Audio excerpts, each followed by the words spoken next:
آقا کریم علیہ الصلوۃ والسلام نے ذوالیدین کیا تم ٹھیک کہہ رہے ہو، لمبے ہاتھوں والے صحابی، ان کا نام مجھے نہیں آ رہا، تو انہوں نے کہا جی ہاں، تو آقا کریم علیہ الصلوۃ والسلام نے بقیہ نماز جو ہے وہ پوری کی۔ تو یہ جو تقلید ہے، تقلید کو یہ اللہ معاف فرمائے۔ میں نے علماء اہل حدیث سے بھی پوچھا ہے، میں بہت کلوز رہتا ہوں علماء اہل حدیث سے، علماء دیوبند سے، میں نے مؤدبانہ گزارش کی ہے، اور میں نکتے جو ہیں وہ اکٹھے کرتا رہتا ہوں تاکہ عوام الناس کو جو ہے آپ لوگوں کو بتا سکوں کہ تحقیق جو ہے کرنا جو ہے علماء کا کام ہے، علماء کے بس کا کام ہے۔ لیکن تقلید جو ہے عوام الناس میں سے اگر ایک شخص کہتا ہے کہ میں خود قرآن پڑھوں گا مترجم، اور خود جو ہے قرآن حدیث جو ہے میں پڑھوں گا۔ ایک شخص تھا جماعت المسلمین کا، وہ آیا، میرے بھائی تھے ان کے پاس، کہا کہ جی تم کہتے ہو ہم اہل حدیث ہیں، آپ اس حدیث پر عمل کر کے دکھائیں۔ اب دیکھیں، جو بندہ خود حدیث کی کتاب مترجم لے کر پڑھے، کیا وہ عالم بن جاتا ہے؟ اس کا سمجھنے کا معیار جو ہے جتنا عالم کا ہے یا فقیہ عالم کا ہے، فقہا کا ہے، ایک عام جیسا ادنا عالم یا کم پڑھا ہوا یا پھر عام بندہ اردو پڑھنے والا جو ہے وہ حدیث کے مفہوم کو، اس کے جو ہے مزاج کو کیسے سمجھ سکتا ہے؟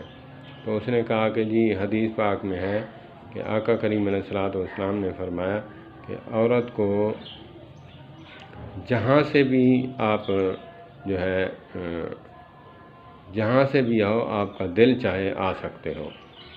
تو اس سے کیا نکلتا ہے کہ اس سے یہ نکلتا ہے کہ آپ دبر میں بھی کر سکتے ہیں، قبل میں بھی کر سکتے ہیں۔ تو اس سے یہ جو ہے نا نکالنا چاہ رہا تھا، کہا کہ جی تم اس حدیث پر رکھتے ہو۔ تو میں نے وہ حدیث لی، علماء سے پوچھا، علماء نے کہا کہ اس میں طریقہ بتایا گیا ہے کہ آنا اسی آپ نے اس کھیتی میں ہے جس کھیتی سے جو ہے بچہ پیدا ہوتا ہے۔ قرآن پاک میں اس کھیتی کا ذکر ہے۔ جہاں سے آؤ مطلب ہے کہ آپ عورت کو لٹا کر کرتے ہیں یا پھر جو ہے الٹا کر کے کرتے ہیں، آنا آپ کو جو ہے ہم بستری جو ہے آپ کو کرنی پڑے گی اسی قبل میں۔ انسان جو ہے اروڑی پہ تو بیج نہیں ڈالتا، وہاں تو گند ہے، تو جب بچہ جہاں سے پیدا ہوتا ہے تو وہاں ہی بیج ڈالنا پڑے گا۔ تو اللہ پاک کا کھیتی فرمایا ہے اس جو ہے قبل کو۔ تو اسی لیے سب کا کام نہیں ہے کہ ہر بندہ جو ہے قرآن جو ہے ڈائریکٹ پڑھے، اور ہاں قرآن پاک رکھے، مترجم رکھے، عقیدہ واضح ہوگا، اس میں وحدانیت ہے، سیرت ہے، نبی مکرم صلی اللہ تبارک و تعالیٰ علیہ وآلہ وسلم کی تقوی ہے، جہنم جنت کا ذکر ہے۔ تو جو بات سمجھ نہ آئے تو علماء سے رابطہ کرے، علماء سے مفہوم پوچھ لیں، اس آیت کا مجھے سمجھ نہیں آ رہی تو مجھے بتا دیں۔ تو اسی لیے قرآن و سنت کو پڑھنے کا ہر شخص کا جو ہے وہ نہیں ہے۔ ایک شخص جو ہے